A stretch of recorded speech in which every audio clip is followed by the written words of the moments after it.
recordando bajo estas enseñanzas que hemos visto acerca de servir a Dios en el trabajo. Nos encontramos en el último de los temas del fin de nuestra labor. Le había mencionado que íbamos a ver 3 aspectos importantes a la hora de culminar nuestra labor. El primer aspecto era el momento de renunciar o culminar el trabajo. El segundo aspecto, la forma o la manera en que podemos renunciar o culminar nuestra labor. Y aquí nos basamos en 2 de Timoteo, capítulo 4, versículo 7, para establecer tres principios con el apóstol, como él nos mostraba a la hora final de terminar su labor, cuál era la manera en que este hombre lo hacía.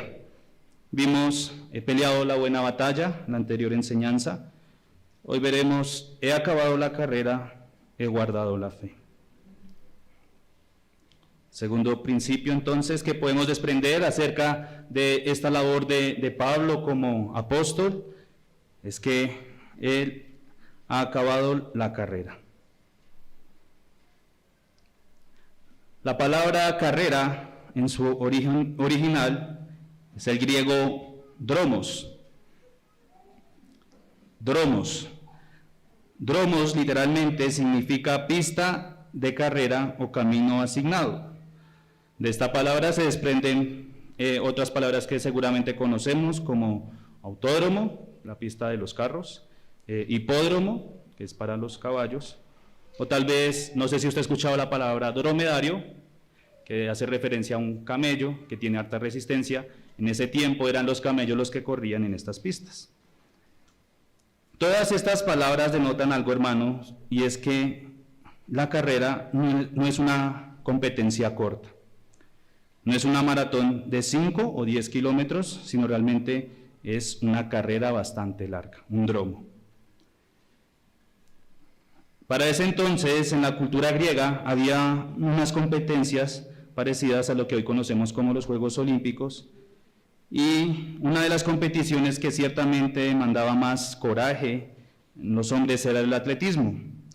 Miles de atletas corrían en ellas durante largas distancias para buscar un solo premio, una sola corona. Para ese entonces, hermanos, no había lo que hoy conocemos como la medalla de plata o de bronce, sino que solamente había un premio, el ganador de la carrera. Entonces vemos con esto que se está denotando en esta frase que hay una carrera que correr y esta es larga. Pero la otra palabra con la que vemos este texto que acompaña esta frase del apóstol es acabar. Acabar, en su original, es la palabra griega teteleka. Teteleka, que quiere decir llevar a cabo, completar o cumplir. Teteleka, acabar, quiere decir llevar a cabo, completar o cumplir.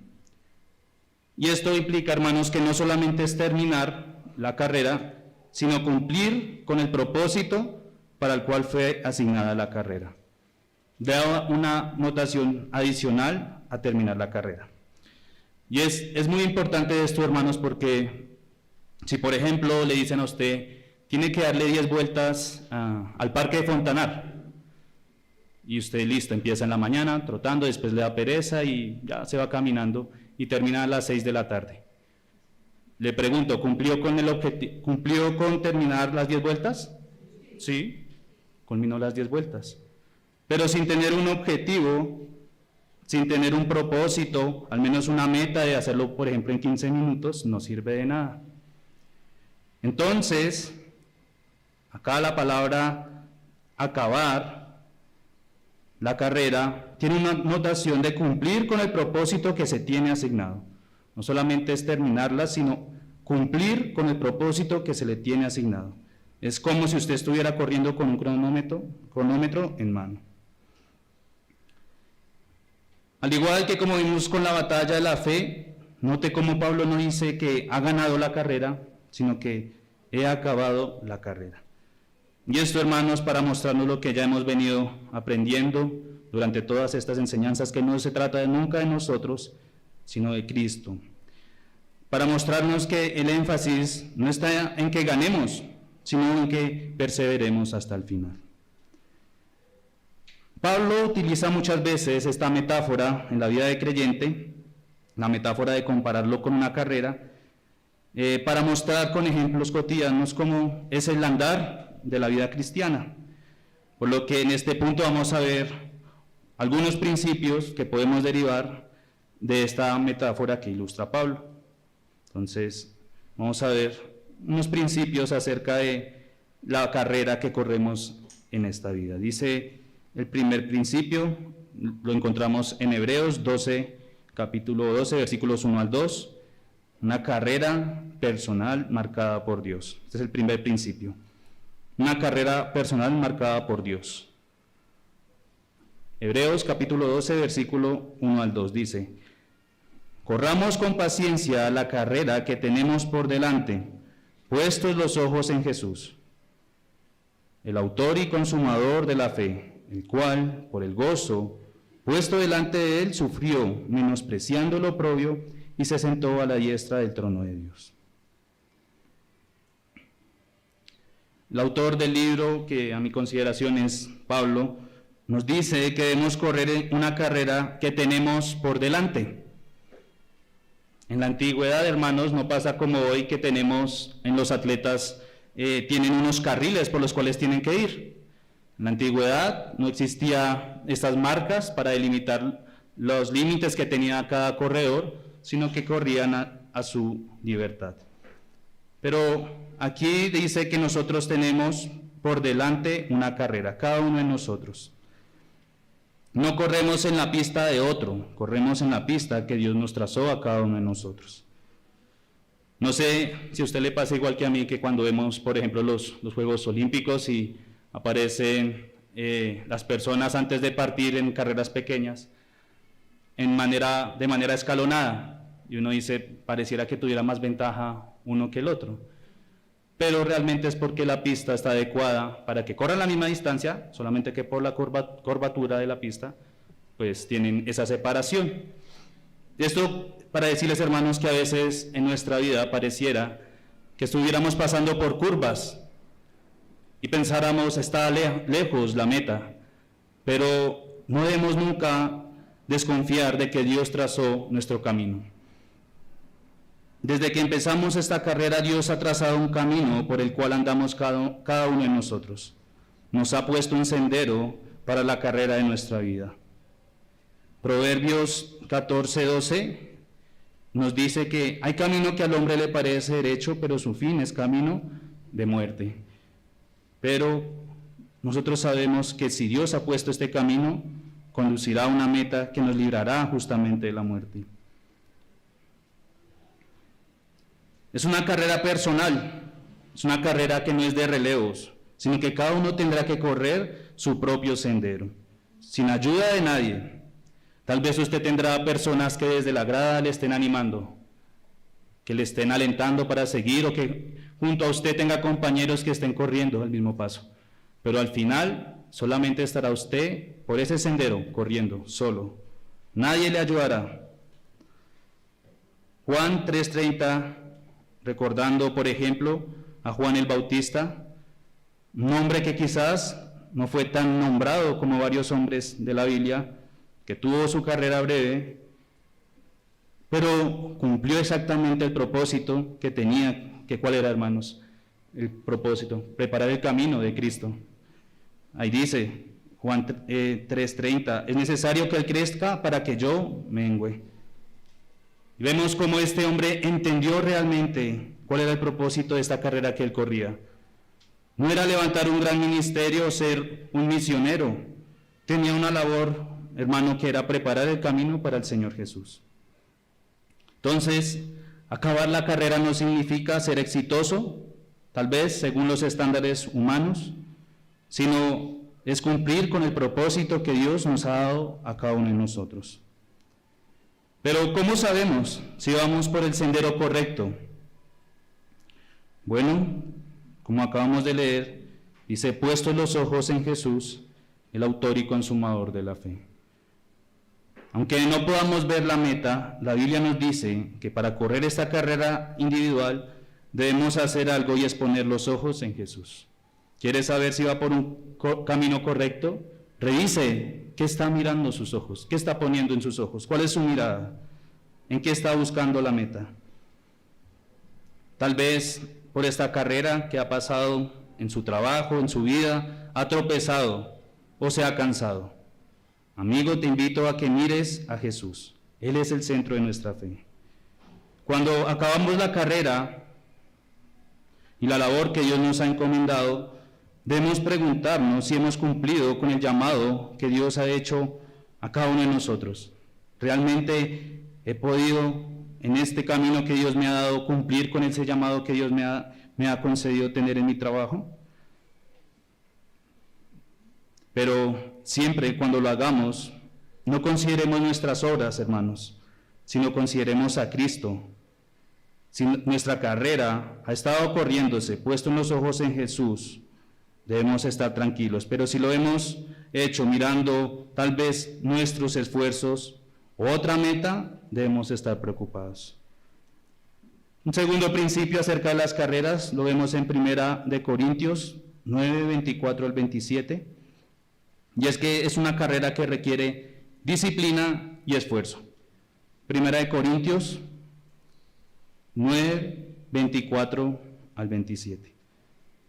Aquí está Pablo haciéndole a la iglesia una exhortación, y en medio de todas estas exhortaciones que él hace, él les anima a ser sacrificiales como él fue en su tiempo de apóstol.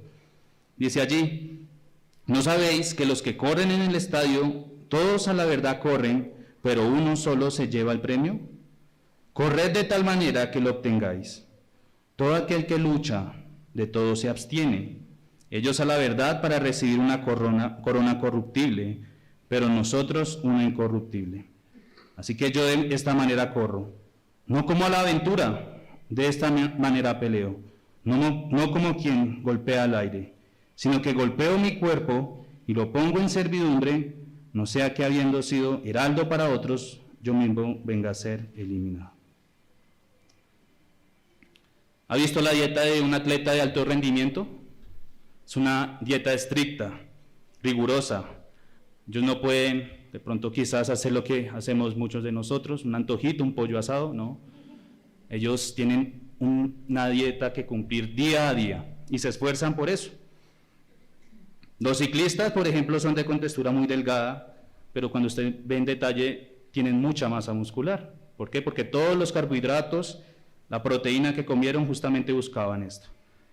Pues, hermanos, en esta carrera de la fe, como dice Pablo, debemos abstenernos de todo lo que nos haga lentos. Debemos golpear nuestro cuerpo y ponerlo en servidumbre. ¿Y cómo se logra esto, hermanos? Bueno, los que han intentado una dieta saben cuál es la palabra mágica para esto. Disciplina. Esa es la palabra, disciplina. La disciplina es la capacidad de seguir un conjunto de reglas, normas o rutinas de manera constante para alcanzar un objetivo. Eso es disciplina. Un conjunto de reglas, normas o rutinas de manera constante para alcanzar un objetivo. La disciplina no es un mero deseo o una mera determinación. No es pensar algo que lo quiero cumplir, sino realmente es traerlo a la ejecución. Es poner en marcha y cumplir con el propósito buscado. Ahora bien, esto trayéndolo al ámbito espiritual, sabemos que la disciplina por sí sola no sirve para tratar el pecado, hermanos. La disciplina seguramente hace que las personas sean más ordenadas, tengan mejores hábitos en su vida, pero nunca debemos olvidar que por más que una persona are un campo, por más que riegue agua, por más que plante una semilla, el único que le da crecimiento, ¿quién es? Dios. No hay nada que podamos hacer, hablando de la disciplina espiritual, sin Cristo, sin Dios. El mismo Señor Jesús dijo en Juan 15:5, separados de mí, nada podéis hacer. Así que esta carrera requiere disciplina, pero no cualquier disciplina, sino una que se derive de la gracia. Hay un libro que tenemos, La disciplina de la gracia, muy recomendado, hermanos, para que podamos leerlo. Aquí se trata de esa dualidad de la disciplina y la gracia. Pareciera que fueran contrarias, pero realmente son ambas complementarias. Salmo 127:1 nos muestra un ejemplo con nuestras labores. Dice allí: si Jehová no edificare la casa, en vano trabajan los que la edifican. Si Jehová no guardare la ciudad, en vano vela la guardia. Es Jehová el que construye, es Jehová el que guarda. Esto no significa que el hombre no haga nada, no significa que el salmista esté diciendo que los constructores pueden abandonar sus herramientas y esperar que Dios edifique la casa. Lo que quiere decir es que dependemos completamente de Dios para que todos estos esfuerzos realmente tengan fruto y no sean en vano. Jerry Bridge, parafraseando a Owen sobre la disciplina de la gracia, dice lo siguiente: pero nuestro deber y la gracia de Dios en ningún punto se oponen en lo que se refiere a la santificación, porque lo uno supone completamente lo otro. No podemos realizar nuestro deber sin la gracia de Dios, ni Él nos da su gracia para ningún otro propósito diferente al de poder realizar nuestro deber. Quédese con esta frase: no podemos realizar nuestro deber sin la gracia de Dios, pero Él no nos da su gracia para ningún otro propósito que podamos realizar nuestro deber. ¿Con qué propósito nos daría Dios su gracia, hermanos, si no es para que también podamos cumplir con nuestros deberes? No tendría sentido. Dios nos ha dado de su Espíritu para cumplir metas espirituales, para disciplinarnos en la oración, en la lectura de las Escrituras, en la mortificación de nuestros pecados. Como hijos de Dios debemos hacernos resoluciones y buscar con disciplina alcanzar metas espirituales. Jonathan Edwards, por ejemplo, sabrá que entre los 19 y 21 años hizo 70 resoluciones para guiar su vida a una mayor santidad. Y usted, cuando las lee, ve que no son cualquier tipo de resoluciones. Este hombre tenía unas resoluciones muy retadoras. Este hombre realmente estaba corriendo una gran carrera. Usted puede leer, por ejemplo, la resolución 5, él dice: nunca perder un solo momento de tiempo y aprovecharlo de la manera más rentable posible. ¿Quién se ha puesto ese propósito? Nunca perder un solo momento del tiempo y aprovecharlo de la mejor manera. Otra resolución, la 31, dice: nunca decir nada en contra de alguien, a menos que fuera absolutamente consecuente con el más alto honor cristiano, a menos que fuera en amor a la humanidad, a la humildad y a la regla de oro. Y otra resolución que les quería traer acá es actuar en todo momento de la manera que desearía haberlo hecho si estuviera en el infierno. Qué resolución tan fuerte, ¿no? Actuar en todo momento de la manera que hubiera deseado si estuviera en el infierno. Este varón se puso metas para correr esta maratón, y no cualquier meta.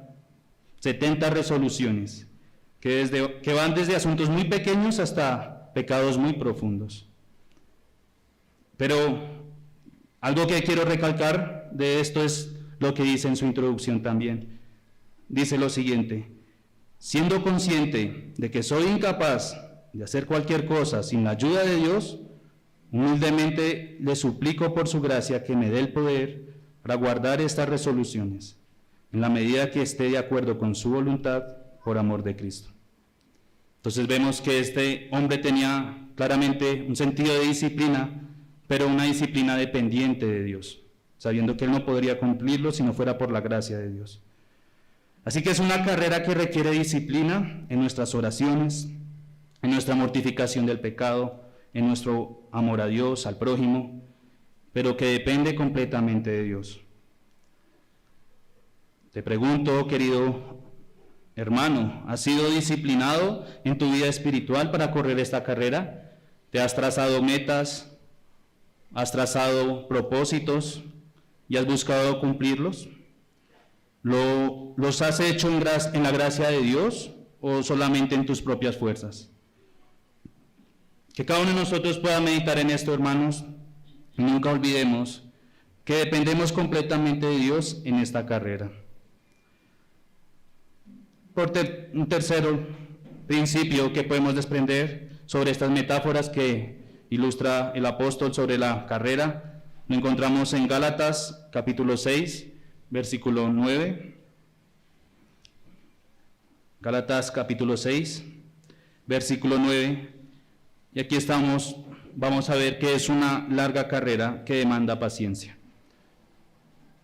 Una larga carrera que demanda paciencia. Dice allí: no nos cansemos, pues, de hacer bien, porque a su tiempo segaremos, si no desmayamos. Si no desmayamos. En el atletismo, como sabrá, hay diferentes tipos de carreras. Están los que saltan vallas, están los que hacen relevos, los de marcha, que son muy técnicos, que caminan chistosito, los de corta distancia, los de larga distancia. Cada uno de ellos requiere un determinado tipo de destreza. Pero para la carrera que se nos encomienda, no se gana con potencia, no se gana con velocidad, no se gana con técnica. Es una carrera larga que requiere resistencia y que dura toda la vida. ¿Cuál es la mayor tentación que tendremos en este tipo de carreras? Es a abandonar la carrera o a desmayar. Y ya vimos este tema en las anteriores enseñanzas sobre perseverancia en el trabajo, pero es bueno que nuevamente consideremos de que esta carrera no se trata de quién es el mejor atleta, no se trata de quién es el más rápido, el que tenga mayor potencia. Mateo 24:13 dice: mas el que perseverare hasta el fin, este será salvo. ¿Cuántas personas, hermano, han abandonado esta carrera? Muchos han estado con nosotros, compartiendo el Evangelio con denuedo. Muchos han estado a nuestro lado con alegría, degustando el don del Evangelio, animándonos también incluso a seguir corriendo, pero cuando volteamos a mirar ya no están. Han abandonado la carrera, han desmayado, no han perseverado, porque corrieron de una manera que no se corre esta larga carrera, y el cansancio final, por la carga de sus pecados, los ha apartado. El que perseverare hasta el fin, este será salvo. No lo hacemos nosotros, hermanos, lo hace Dios. Solo Dios nos puede dar esta perseverancia como aprendimos. Pero al ser una carrera tan larga, usted debe tener en cuenta algo, y es que debe ser paciente. Las carreras largas requieren eso, paciencia. Cuando usted mira a los atletas de corta distancia, tienen cierta ventaja porque ellos pueden mirar la meta. Y si usted ve cada vez más va llegando a la meta, ¿qué hace? Más fuerza, con más fuerza corro, ya casi. Pero los de larga distancia no ven la meta. Es como cuando, no sé si usted ha subido alguna vez a Monserrate por primera vez, que cada vez va a quedar dando una curva, está esperando ver esas mallas de la última llegada con ansias. Y al final puede llegar con la lengua afuera, pero ya le da un alivio a su corazón ya cuando ve la curva final, ¿no?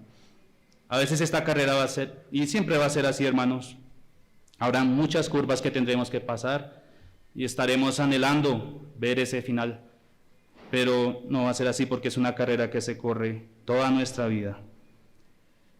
Cada curva es un misterio, no se sabe si es la última y no sabremos si tendremos que seguir con más problemas, pero al final de nuestra vida sí terminaremos nuestra carrera. Ese es el consuelo. El consuelo lo haremos más adelante. Una virtud adicional de esta larga carrera es la paciencia, porque como dice Romanos 8:25, si esperamos lo que no vemos, con paciencia lo aguardamos. Si esperamos lo que no vemos, con paciencia lo aguardamos.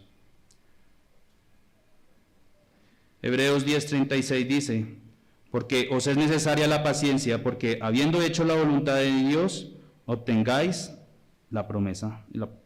Aquí el autor dice que es necesaria la paciencia. Ciertamente en esta carrera debemos tener paciencia para obtener la promesa, y dice que haciendo la voluntad de Dios debemos esperar.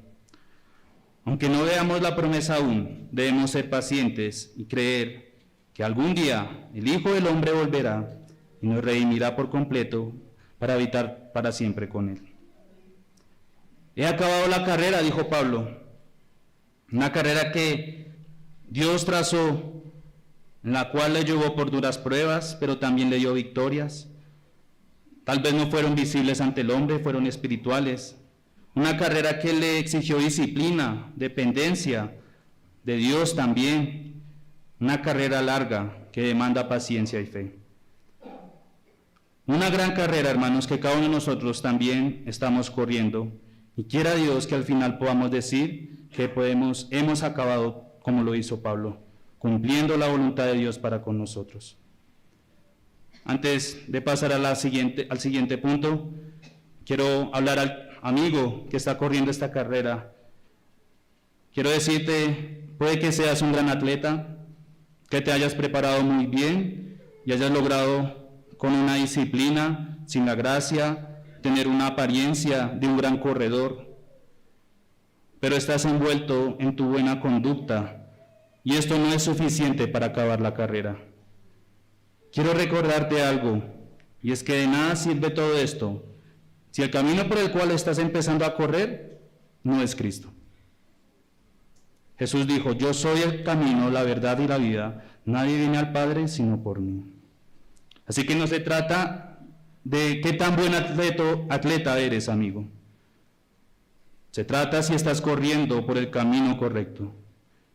Tu disciplina no sirve de nada si no has nacido de nuevo, si no tienes un nuevo corazón. ¿Dudas acerca de tu salvación? Bueno, pregúntate si en lo que llevas en tu carrera estás poniendo tus ojos en Cristo. ¿Has puesto tus ojos realmente en Jesús? ¿Tu fe descansa en Él? ¿Tu gozo está en su gloria? ¿O más bien estás poniendo tus ojos en ti esperando ser alabado por los demás? Pidamos a Dios que nos ayude a correr esta carrera bien y al final de nuestra labor diaria también podamos decir con tranquilidad que hemos acabado nuestra carrera. Un tercer principio que desprendemos de nuestro pasaje base es, en 2 Timoteo 4:7, es que he guardado la fe. He guardado la fe. Aquí Pablo culmina con la mayor de las victorias: no haber perdido la fe. Después de hablar de la lucha, de la batalla y de la perseverancia en la carrera, el apóstol culmina con esta declaración final y solemne que resume su vida de servicio a Dios. Él dice, he guardado la fe. Y note que el apóstol en las primeras hace una metáfora, pero aquí es como si él no quisiera poner una metáfora, sino simplemente decir esta afirmación concreta, como el clímax, lo más alto que ha logrado es guardar la fe. Esto puede presentarse como el corazón teológico de este pasaje, porque como hemos visto, hermanos, para pelear la buena batalla, para terminar la carrera, es necesario reconocer que no hay nada en nosotros, que no podemos dar la victoria en estos escenarios si al final no descansamos en la fe del único que ya venció, nuestro Señor Jesús. Desglosando un poco esta parte, esta frase, vemos que la palabra he guardado viene del griego tereo, que significa vigilar, custodiar o proteger.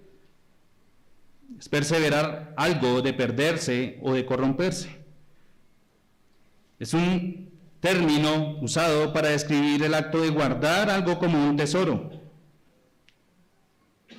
Juan 17:12, usted puede ver allí como un ejemplo en la oración sacerdotal del Señor Jesús, aparece esta palabra, dice allí, cuando estaba con ellos en el mundo, yo los guardaba en tu nombre, a los que me diste yo los guardé y ninguno de ellos se perdió. Aquí vemos cómo esta palabra se repite y muestra cómo el Señor Jesús había guardado a sus discípulos. Como un buen pastor, el Señor había guardado de las garras de Satanás a sus ovejas. Así, de esa misma manera, se nos pide que guardemos la fe. Pablo, al usar esta palabra, comunica que la fe que nos fue confiada no se debe abandonar. Pablo no la contaminó, no la negoció, sino que conservó pura esta fe hasta el final de su carrera. Y es importante entender también en este punto, ¿qué es la fe? ¿Qué es la fe? Debemos guardarla, Dios nos la dio, pero recordemos, hermanos, brevemente, ¿qué es la fe? Porque no abarca solamente un tema de un conocimiento, sino también tiene varios aspectos. Para eso, 3 componentes principales, hermanos, de la fe, que han sido sostenidos por la Reforma. El primero de ellos es el conocimiento, el segundo el asentamiento y el tercero la confianza. Vamos a ver cada uno de ellos rápidamente. 3 componentes principales de la fe: el conocimiento, el asentamiento y la confianza. El primer componente es la parte intelectual de la fe, el conocimiento. Juan 17:3 dice: y esta es la vida eterna, que te conozcan a ti, el único Dios verdadero, y a Jesucristo a quien has enviado. Y es que es claro que para que exista una verdadera fe, debe haber un conocimiento, un aprendizaje sobre quién es Cristo, lo que ha hecho Cristo y cuáles son sus promesas. La fe no es dada de manera mística, hermano. No es que usted un día en la mañana se levantó y dijo, tengo fe. No pasa así. La fe viene del conocimiento y entendimiento de la palabra de Dios. Romanos 10:17. Así que la fe viene por el oír, y el oír por la palabra de Dios, de Cristo. Así que este conocimiento debe provenir de la Escritura. Y no solamente nociones vagas o generales sobre Dios, sino verdades profundas, verdades como la condición del hombre miserable, pecadora, verdades como el Salvador de la humanidad, Jesucristo, verdades como el arrepentimiento para perdón de pecados. Una fe verdadera conoce y entiende de manera intelectual estos asuntos. Pero no es lo único, y por eso veremos un segundo componente, que es el asentamiento. El asentamiento en la fe. Es el consentimiento del corazón a la verdad conocida. El asentamiento es ese consentimiento del corazón a la verdad conocida. Es decir, no solo sé lo que dice Dios, sino que estoy de acuerdo con que esto que dice es verdad. Es asentar esas verdades en el corazón, tomarlas por verdadera. El corazón regenerado afirma como cierto lo que Dios dice, especialmente en cuanto al pecado y su necesidad de redención y la suficiencia de Cristo. Este asentamiento incluye afirmar que yo necesito esa verdad, no solo que es verdad en general, sino que yo la necesito, que la requiero. Sin embargo, tampoco es suficiente, hermanos, porque Santiago 2:19 dice, tú crees que Dios es uno, bien haces, también los demonios creen y tiemblan. Los demonios creían y sabían que esto era verdadero, que Dios era uno. Por eso, el tercer componente que vemos en la fe es la confianza, la fiducia. Y esta es la esencia, hermanos, de la fe salvadora activa, porque el alma se apoya en Cristo, no solo lo conoce y lo acepta como verdadero, sino que lo abraza personalmente como su Salvador. Es el acto de descansar en Cristo para el perdón de los pecados, la justicia y la vida eterna. Hebreos 12:2 dice, puestos los ojos en Jesús, el autor y consumador de la fe. Esta confianza no viene de nosotros, hermanos. Es una confianza, una inclinación espiritual implantada por el Espíritu Santo cuando se nos da un nuevo corazón, que una vez que ve que es incapaz de cumplir toda la ley, mueve su alma para mirar a Cristo como su única esperanza viva. Todos estos componentes, hermanos, hacen que esta fe sea genuina y verdadera. Debe haber conocimiento y asentamiento de la verdad, de la Escritura, pero también debe haber una confianza que descanse absolutamente en Cristo como el objeto de nuestra fe. Adicional a esto, hermanos, algo que debemos recordar de la fe es que se puede decir, tengo fe en dos sentidos, y es creer que y creer en. Dos maneras en que uno puede tomar la fe es creer que y creer en. Creer que hace referencia a la convicción de que la palabra de Dios es verdadera. Creer que la palabra de Dios es verdadera. En un sentido, eso es fe. Yo creo que la palabra de Dios es verdadera. Dijo el Señor Jesús en Juan 5:39, escudriñad las Escrituras, porque a vosotros os parece que en ellas tenéis la vida eterna, y ellas son las que dan testimonio de mí. Y ahí mismo, en ese mismo capítulo, en el versículo 46 y 47 dice, porque si creyereis en Moisés, me creeríais a mí, porque de mí escribió él. Pero si no creéis a sus escritos, ¿cómo creeréis a mis palabras? Entonces, creer que las Escrituras son todas ellas verdad, eso es fe.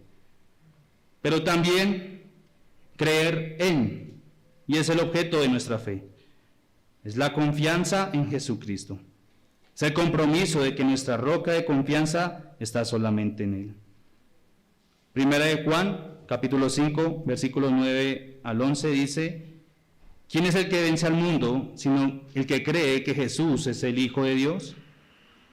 El que cree en el Hijo de Dios tiene el testimonio en sí mismo. El que no cree a Dios le ha hecho mentiroso, porque no ha creído el testimonio que Dios ha dado acerca de su Hijo. Y este es el testimonio, que Dios nos ha dado vida eterna, y esta vida está en su Hijo. Entonces, creer en Cristo, eso es fe también. Y ambas, hermanos, deben estar en el creyente. Creer que la palabra de Dios es verdadera, toda ella, y creer en el Señor Jesús como el Salvador de nuestra vida, es algo que debe estar en un creyente. No son contrarias, porque en últimas la convicción de que la palabra de Dios es verdadera me va a llevar a algo, y es a confiar en el Señor Jesús. Si usted ha leído la palabra de Dios de manera consciente, como tal cual como se revela, usted va a culminar con una verdad, y es que necesita de un Salvador, y va a poner su fe en Él. Con esta breve explicación de la palabra fe, hermanos, quería mostrarles que cuando el apóstol dice que ha guardado la fe, no solamente se refiere a que no se ha desviado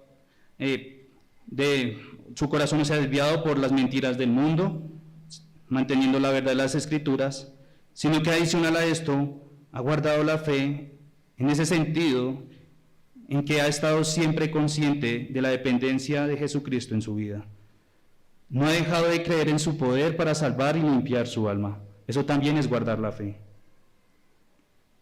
Hermanos, es necesario que guardemos la fe en nuestro trabajo, porque el mundo cada vez más llena de falsas ideologías y filosofías de la sociedad.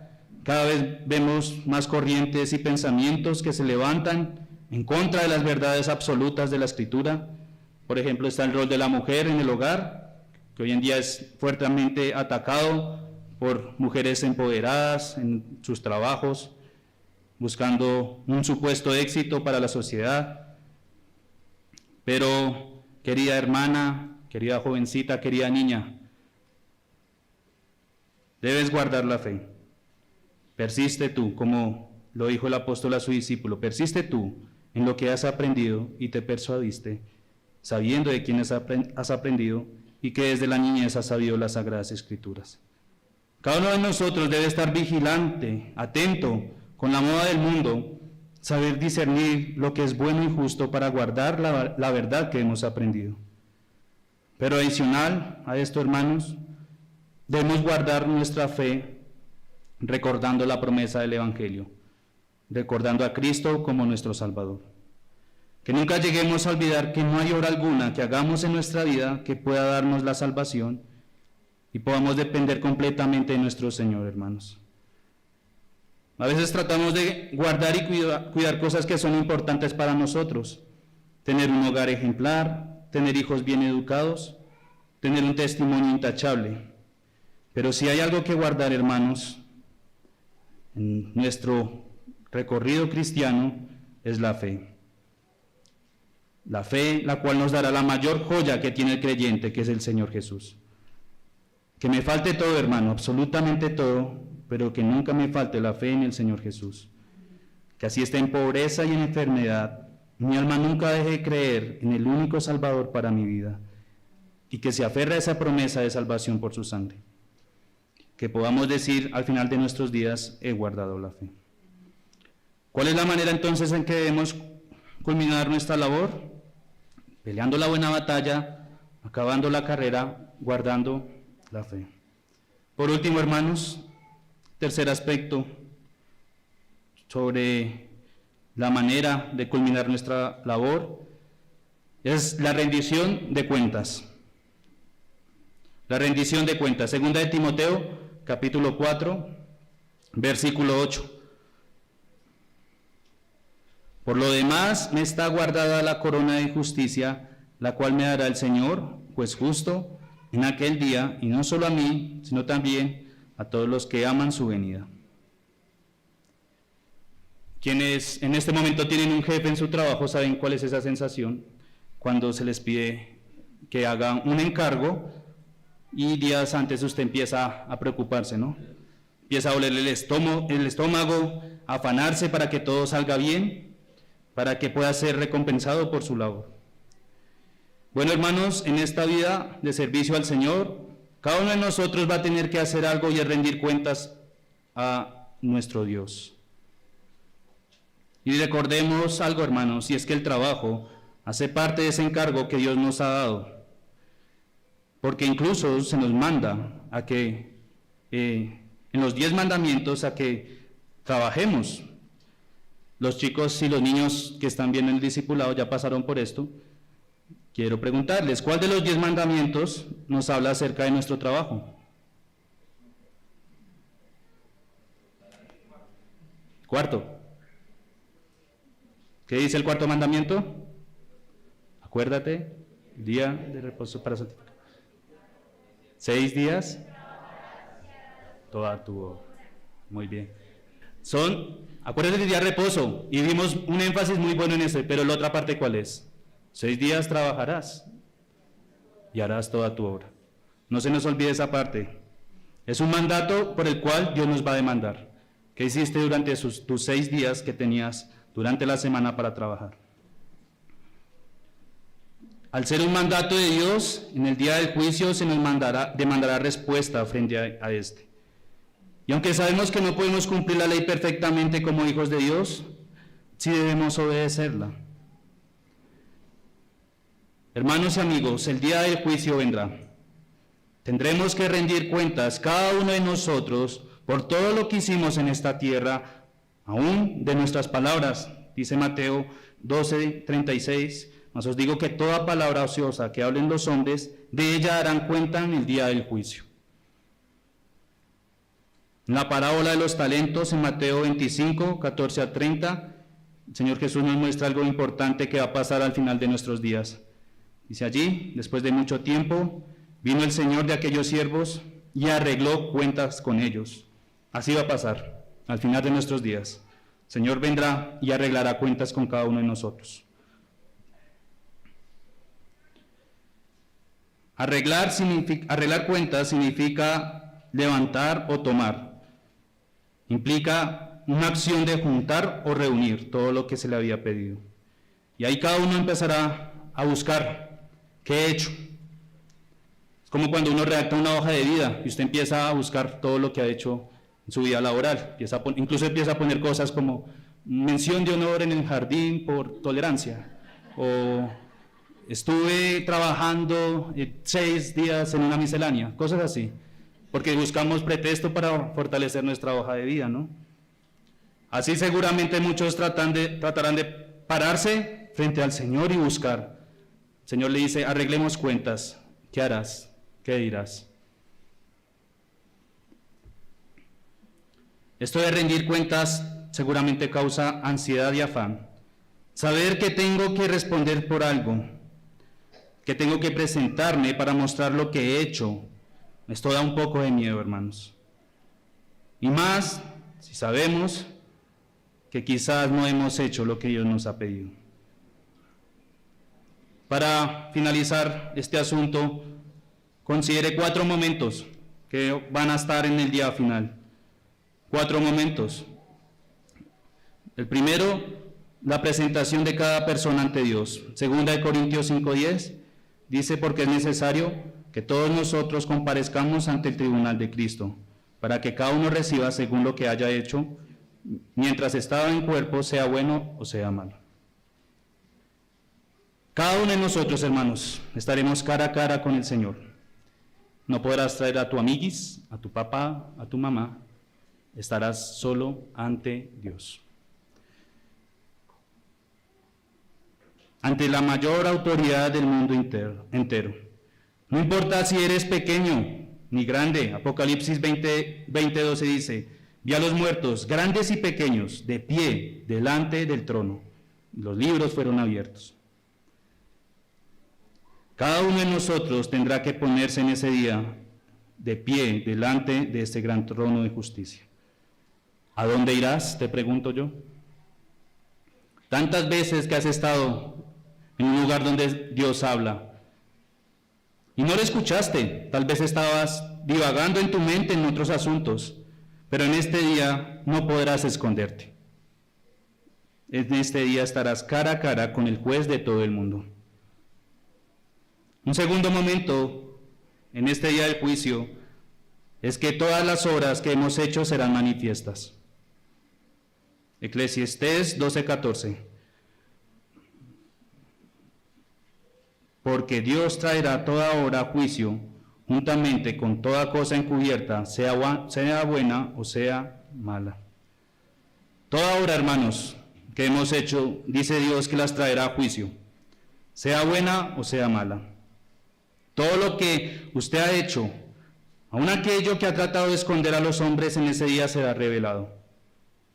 Y se cumplirá lo que dice en Lucas 8:17. No hay nada oculto que no haya de ser manifestado, ni nada escondido que no haya de ser conocido y de salir a la luz. ¿Cómo se sentiría usted al ver sus obras expuestas ante el trono del juicio? No sabemos cómo va a ser, no sabemos si se van a proyectar, si se van a leer, pero algo es cierto, y es que sus obras estarán allí, todas sus obras que usted cometió. Así las haya escondido ante los hombres, tenga algo por cierto, y es que allí saldrán. Un tercer momento es el examen de nuestras obras, el dictamen. ¿Cuál será? Apocalipsis 20, les quedo viendo el versículo, dice: y vi a los muertos, grandes y pequeños, de pie ante Dios, los libros fueron abiertos, dice, y otro libro fue abierto, el cual es el libro de la vida, y fueron juzgados los muertos por las cosas que estaban escritas en los libros, según sus obras. Cada uno estaremos frente al trono, en donde se mostrarán todas nuestras obras, y seguido de esto dice que si estás muerto, serás juzgado por tus obras. Qué terrible debe ser esto, hermano. Como un criminal que es puesto en un tribunal, le proyectan un video en donde se evidencia que claramente es culpable, donde se evidencia que claramente cometió un delito. ¿Qué podrás decir, querido amigo, en ese día? ¿Soy inocente? No hay cómo justificarse. Allí está la evidencia, tus obras muestran que eres pecador. Y tendrás que escuchar la sentencia final si has estado muerto en tus pecados, culpable. Y un frío ciertamente recorrerá tu cuerpo, y terror te entrará, porque sabes el fin que te espera, querido amigo. Y por último, un cuarto momento, es la recompensa por las obras. Romanos 2, 5 al 9, dice: pero por tu dureza y por tu corazón no arrepentido, atesoras para ti mismo ira para el día de la ira y de la revelación del justo juicio de Dios, el cual pagará a cada uno conforme a sus obras. Vida eterna a los que perseverando en bien hacer buscan gloria y honra e inmortalidad, pero ira y enojo a los que son contenciosos y no obedecen a la verdad, sino que obedecen a la injusticia. tribulación y angustia sobre todo ser humano que hace lo malo. ¿Cuál será la recompensa del que esté siendo juzgado según sus obras? El infierno, hermanos. La ira eterna de Dios sobre ellos. La angustia al estar lejos de la misericordia de Dios. Y al final de nuestra labor queda esto, el momento en donde tendremos que arreglar cuentas ante Dios. Solo pasarán dos cosas. Serás juzgado por ese libro podrido de tus obras que te condenará, o serás juzgado por la obra perfecta de Cristo que te hace justo, aunque no lo seas ante Dios. Querido amigo, quiero finalizar diciéndote que no esperes para que llegue este día. Escucha estas palabras de salvación de Isaías 1:18. Venid, luego, dice Jehová, y estemos a cuenta. Si vuestros pecados fueren como la grana, como la nieve serán emblanquecidos. Si fueren rojos como el carmesí, vendrán a ser como blanca lana. No esperes hasta el día final del juicio para arreglar cuentas. Hoy, ahora mismo, arrepiéntete de tus pecados y pon toda tu fe en el Señor Jesús. Hermanos, que al final de nuestra labor podamos culminar perseverando, guardando nuestra fe en el Señor Jesús. Que podamos recibir la corona, que no ha sido ganada por nosotros, porque dice que fue guardada. Que podamos culminar agradeciendo al Señor y escuchar esas hermosas palabras de salvación. Bien, buen siervo fiel, entra en el gozo de tu Señor. Que ese sea nuestro anhelo, hermanos, en nuestro trabajo, en toda nuestra labor en esta tierra, que en esas promesas descansemos, que al final podamos guardar la fe, podamos perseverar en la batalla, en la carrera de nuestra vida. Oremos, hermanos.